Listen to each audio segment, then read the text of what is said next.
আসসালামু আলাইকুম। দশম শ্রেণী বিজ্ঞান শাখার সকল শিক্ষার্থীদের শেখদি আব্দুল্লাহ মোল্লা স্কুল অ্যান্ড কলেজের পক্ষ হতে আমি নওরিন সুলতানা এখন আজকের ক্লাসটিতে স্বাগত জানাচ্ছি। শিক্ষার্থী বন্ধুরা, আমি তোমাদের জন্য আজকে বীজগণিত অংশ হতে দ্বিপদী বিস্তৃতির উপরে একটি ক্লাস করছি। তাহলে আজকে আমাদের অনুশীলনী হলো 10.2। নিশ্চয়ই বুঝতে পারছো যে আমরা আজকে 10.2 এর উপরে একটি ক্লাস করতে যাচ্ছি। তো চলো প্রত্যেকে তৈরি হয়ে যাও ক্লাসটি করার জন্য। আমি তোমাদের জন্য যে প্রবলেমটি উপস্থাপন করব তা হলো অনুশীলনী 10.2 এর 10 নম্বর প্রবলেম। তো তোমরা প্রত্যেকে তোমাদের পাঠ্য বইটি একটু খেয়াল করো, প্রশ্নটি তোমরা প্রত্যেকে দেখো। প্রশ্নটিতে কি বলা হয়েছে সেটা আমরা দেখি। প্রশ্নটিতে বলা হয়েছে p - x divided by 2 to the power 6 is equal to r minus 96x plus x square plus dot dot dot হলে p, r এবং s এর মান নির্ণয় করো। খেয়াল করো শিক্ষার্থী বন্ধুরা, এখানে একটি দ্বিপদী রাশি দেওয়া আছে, সেটি কি p - x divided by 2 all to the power 6। এটিকে বিস্তৃতি করতে হবে। তাহলে একে বিস্তৃতি করলে পরে এর মানটি কার সমান ধরা হয়েছে? r minus 96x plus x square plus dot dot dot। তাহলে এর আলোকে আমাদেরকে যে এখানে রাইট সাইডে যে r আছে, p আছে এবং s আছে, এগুলোর মানগুলো আমাদেরকে নির্ণয় করতে বলা হয়েছে। তাহলে দেখে আমরা এগুলো কিভাবে নির্ণয় করে নিতে পারি। তোমাদের প্যাসকেলের উপপাদ্যটি তোমরা কিভাবে ত্রিভুজ প্যাসকেলের সাহায্যে কিভাবে বিস্তৃতি করতে হয় সেটি তোমরা নিশ্চয়ই জানো। দ্বিপদী উপপাদ্যের সাহায্যে কিভাবে বিস্তৃতি করতে হয় সেটি তোমরা জানো। তাহলে আজকে আমাদের যে প্রবলেমটি দেওয়া আছে, আমরা লেফট সাইডের যে দ্বিপদী রাশিটি দেওয়া আছে সেটিকে আমরা দ্বিপদী উপপাদ্যের সাহায্যে বিস্তৃতি বা এক্সপ্যান্ড করে নিতে চাইছি। তাহলে আমরা নিয়মটা অবশ্যই প্রত্যেকে জানি বা জানাটা উচিত, তাহলে সেভাবে আমরা করে নিচ্ছি। তাহলে আমাদের দ্বিপদী রাশিটি কি আছে তার আগে আমাদেরকে বলে নিতে হবে কি দ্বিপদী উপপাদ্য সাহায্যে। তাহলে দ্বিপদী উপপাদ্যের সাহায্যে আমাদের কি বিস্তৃতি করছি আমরা একটু খেয়াল করি তো। আচ্ছা, p minus half into x to the power 6, তাই না স্টুডেন্টস? আচ্ছা, একে আমরা দ্বিপদী বিস্তৃতির মাধ্যমে করতে যাচ্ছি বা দ্বিপদী উপপাদ্যের সাহায্যে এক্সপ্যান্ড করতে চাইছি। তাহলে আমাদের নিয়ম অনুসারে আমরা কি লিখতে পারি? p to the power 6, তাই না স্টুডেন্টস? দেখো আমাদের প্রথম পদটি কি আছে? p। তাহলে p to the power 6 plus 6 1। আমরা আমাদের প্রসিডিউর অনুযায়ী এগিয়ে যাচ্ছি। তাহলে এখানে p, এখানে যেহেতু আমাদের কি আছে 1 আমরা দিয়েছি, তাহলে এখানে কি হবে 5 ইনটু, তারপর আমাদের এখানে আছে মাইনাস x ডিভাইডেড বাই 2। আমরা একবার যদি করে নেই তাহলে x ডিভাইডেড বাই 2। খেয়াল করো শিক্ষার্থী বন্ধুরা, তাহলে এখানে কি হবে? তাহলে আমরা কি করলাম? এটি করলাম মাইনাস x ডিভাইডেড বাই 2। তারপর আমরা প্রথম পদটি করলাম, দ্বিতীয় পদটি করলাম, এবার আমরা কি করব? তৃতীয় পদে চলে যাচ্ছি। খেয়াল করো স্টুডেন্টস, তাহলে 6 ফ্যাক্টরিয়াল 2, তারপরে p to the power 4 minus x divided by 2, এটা 1, তাহলে এখানে কি হবে? স্কয়ার। আচ্ছা, তারপরেরটিকে যদি আমি এক্সপ্যান্ড করি তাহলে এমন করে, তারপর প্লাস, তারপর টুকু আমরা ডট ডট দিয়ে যাচ্ছি। দেখো প্রথম পদ, দ্বিতীয় পদ এবং তৃতীয় পদ, কেননা আমাদের রাইট সাইডে কিন্তু তিনটি পদই দেওয়া আছে, তাহলে আমরা এইটুকু পর্যন্ত করছি আর বাকিটুকু আমরা ডট ডট দেখিয়ে নিয়েছি। Clear students? আচ্ছা, তাহলে আমরা একটু ক্যালকুলেশন করে দেই। p টু দি পাওয়ার 6 আর এখানে করলে পরে কি হবে দেখো তো, প্লাস 6 ইনটু এখানে কি আছে p to the power 5, p to the power 5 minus x divided by 2। Clear students? আচ্ছা, তারপর এখানে আমরা করতে পারছি কি ফ্যাক্টরিয়াল থেকে যদি ভাঙাই, এখানে 2 আছে তো, তাহলে 1 ইনটু 2 আর 6 ইনটু 5 এটুকু আমরা লিখলাম। তারপরে এখানে কত আছে p টু দি পাওয়ার 4 আমরা কত পাবো, মাইনাসের উপরে স্কয়ার আছে যেহেতু এটি প্লাস হয়ে যাবে, তাহলে x square divided by 4। Clear students? আচ্ছা, তারপরে দেখো প্লাস, আমরা ডট ডট দিয়ে যাচ্ছি। এর পরের লাইনে আমরা যাচ্ছি, এখানে কি হবে, p টু দি পাওয়ার 6 প্লাসে মাইনাসে মাইনাস, আর 2 দিয়ে যদি আমরা 6 কে ভাগ করি তাহলে এখানে কত পাবো, 3। তাই না স্টুডেন্টস? 2 দিয়ে যদি 3 কে ভাগ করো তাহলে 3 পাবে, p টু দি পাওয়ার 5 পাবে, আর এখানে কত থাকবে, x থেকে যাবে।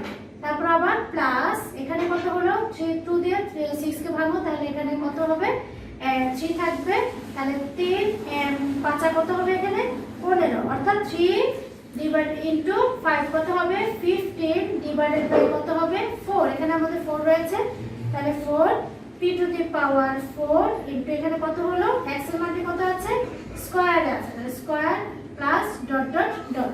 তাহলে খেয়াল করো স্টুডেন্টস, আমরা p minus half into x whole to the power 6 কে দ্বিপদী উপপাদ্যের সাহায্যে বিস্তৃতি করে এই মানটি পেয়েছি। কি পেয়েছি, p to the power 6 minus 3 into p to the power 5 into x plus 15 divided by 4 into p to the power 4 x square plus dot dot dot। আচ্ছা, এবার আমরা এই যে লেফট সাইডে যে মানটি ছিল সেটিকে তো এক্সপ্যান্ড করে এটি পেয়েছি, কিন্তু আমাদের শর্ত মতে কি আছে স্টুডেন্টস, খেয়াল করো তো, শর্ত মতে কি পেয়েছি, এটিকে এক্সপ্যান্ড করে দেখো, এটিকে আমরা p minus half into x to the power 6 এটা ইকুয়াল কত দিয়েছে, আর minus 96x plus s x square plus dot dot dot, এই মানটি দেওয়া ছিল। তাই না স্টুডেন্টস?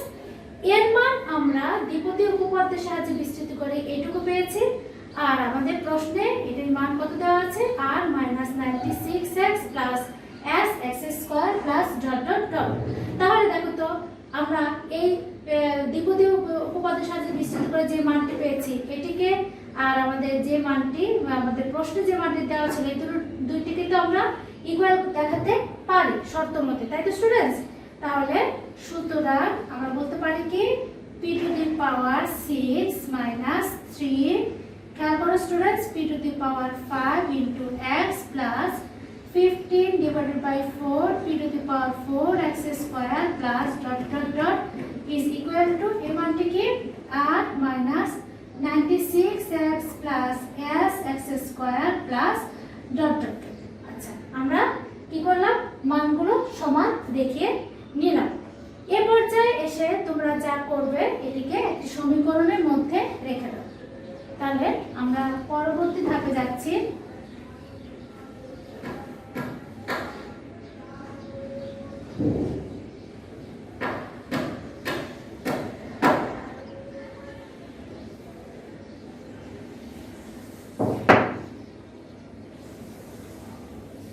আচ্ছা, দেখো তো স্টুডেন্টস, এখন আমরা এই যে সমীকরণটি নিলাম, এই সমীকরণে কি আছে, আমরা দেখতে পাচ্ছি এই দুই পাশে একটি পদ আছে x বর্জিত, তাই না? এখানে p টু দি পাওয়ার 6 আছে আর r আছে, এখানে x ছাড়া দ্বিতীয় পদটি আছে কি x, তৃতীয় পদটি আছে কি x স্কয়ার। তাহলে আমরা এই এক নং সমীকরণের উভয় পাশ হতে x এর সহগ এবং x স্কয়ারের সহগ এবং ধ্রুবকের পদগুলোকে কি সমান দেখাতে পারি না, একই রকম দেখাতে পারি না? তাহলে দেখি এখান থেকে কি হয়। তাহলে আমরা বলে দিতে পারি এক নং এর সমীকরণের উভয় পাশ হতে ধ্রুবক পদ সমীকৃত করে পাই।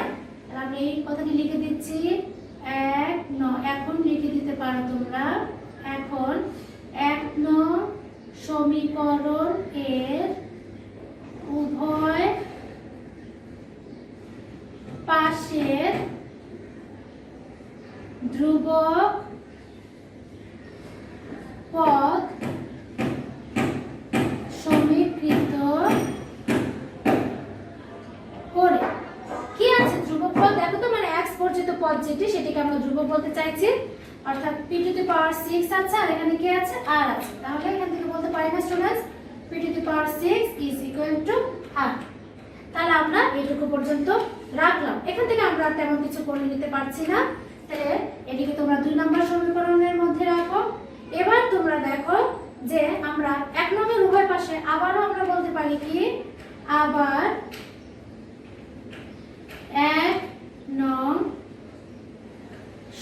সমীকরণের উভয়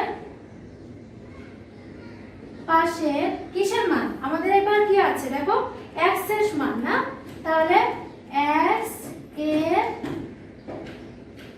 সহগ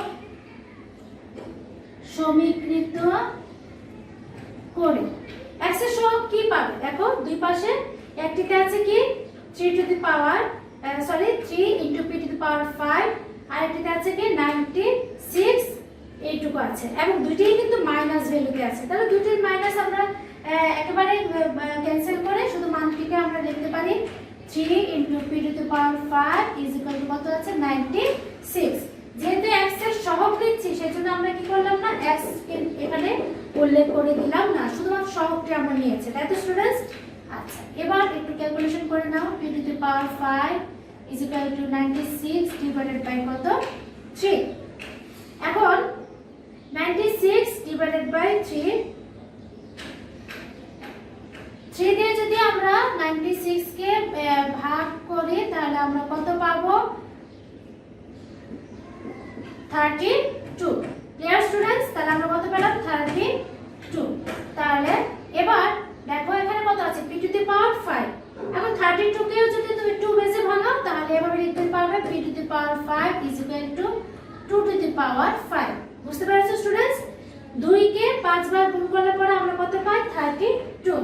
তাহলে এভাবে আমরা সূচকীয় পদ্ধতিতে লিখে দিতে পারি। তাহলে এই পর্যায়ে এসে আমরা বলতে পারি কি দুই পাশ থেকে পাওয়ার যেটা একই রকম ক্যান্সেল করে দিয়ে তাহলে p ইজ ইকুয়াল টু 2 দেখাতে পারি। খেয়াল করো স্টুডেন্টস, আমরা p এর একটি মান পেয়ে গিয়েছি। আচ্ছা, এই p এর মানটি দেখো স্টুডেন্টস, p এর মানটি যদি আমরা এই 2 নং সমীকরণে বসিয়ে দেই তাহলে কিন্তু r এর মানটি পেয়ে যাব, তাই না? তাহলে আমরা আবার আচ্ছা এখান থেকে x স্কয়ারের সহগটা যদি দিতে হবে, আমি সহগটি লিখে রাখছি p divided by 15 divided by 4 p to the power 4, আর এখানে মানটি কত x স্কয়ারের s, এটুকু পর্যন্ত আমার কাজে লাগবে, সেটা আমরা এই লাইনটি মুছে দিচ্ছি। আচ্ছা, এবার আমরা করব কি p এর মান 2 নং সমীকরণ এ বসিয়ে পাই। কি পাই দেখো, p এর মান কত পেয়েছো 2, তাহলে 2 to the power 6 is equal to r। তাহলে সুতরাং r is equal to 2 to the power 6। যদি আমরা 2 কে 6 বার গুণ করি তাহলে তার মানটি আমরা কত পাবো 16। খেয়াল করো স্টুডেন্টস, তার মানটি আমরা কত পাবো 64। তাহলে আমরা p এর মানটি পেয়েছি এবং কি r এর মানটি পেয়েছি। আমাদের প্রশ্নে বলা হয়েছিল p, r এবং s এর মান নির্ণয় করতে হবে। তাহলে p এর মানটি বের হয়েছে, r এর মানটি বের হয়েছে, এখন আমরা s এর মানটি বের করতে চাইছি। তাহলে দেখো স্টুডেন্টস, আমরা এবার যদি আবারো 1 নং সমীকরণের উভয় পাশের x স্কয়ারের সহগ যদি সমীকৃত করি তাহলে মানটি কত আসে। তাহলে আমরা এভাবে দেখাচ্ছি।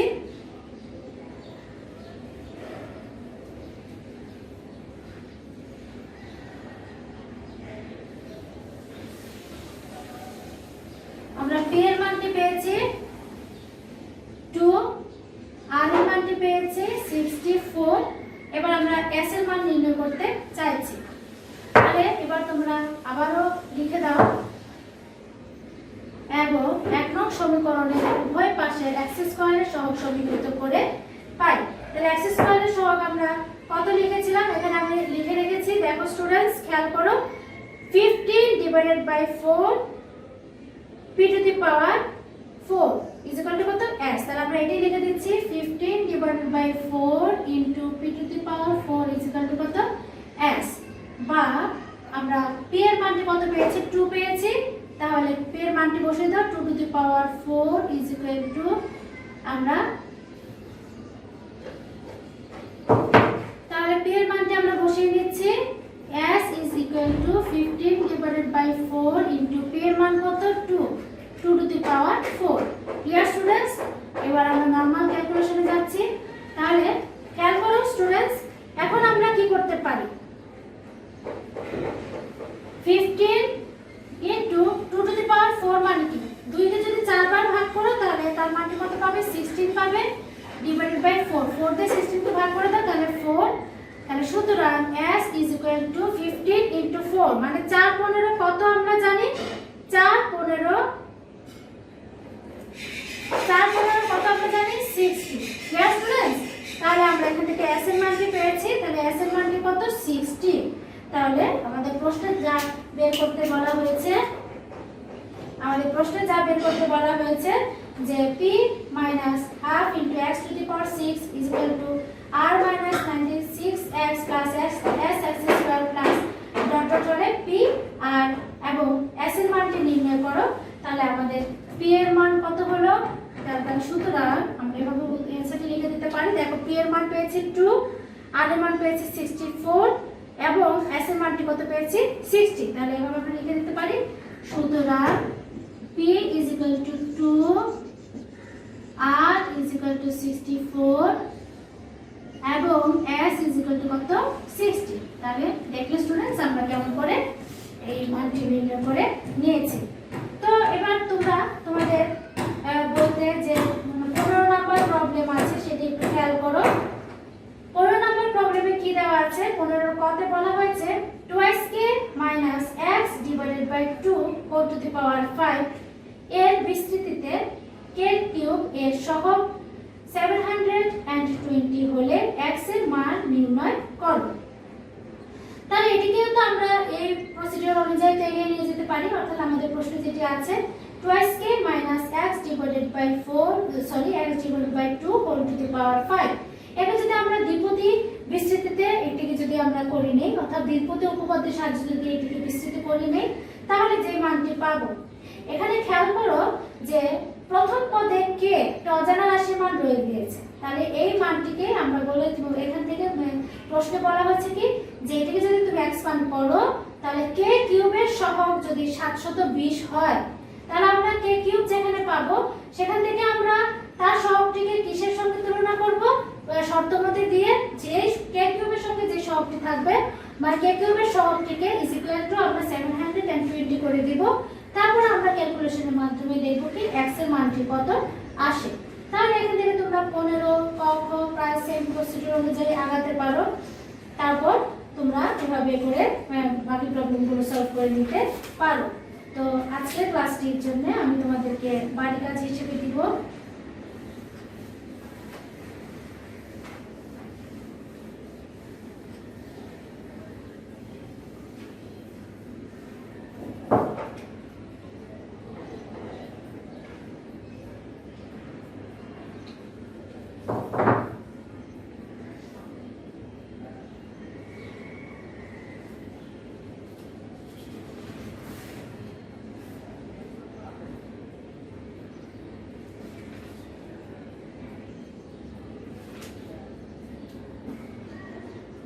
তোমাদের অনুশীলনের 12 থেকে 17 নং পর্যন্ত তো তোমরা এগুলো ভালো করে সলভ করে নিবে আর 10 নম্বর যে প্রবলেমটি আমি দেখালাম সেটি তোমরা অবশ্যই করে নিবে তো আজকে ক্লাসটি আমি এখানেই শেষ করছি শিক্ষার্থী বন্ধুরা ভালো থেকো প্রত্যেকে এবং অবশ্যই পড়ালেখা ভালো করে চালিয়ে যাবে আল্লাহ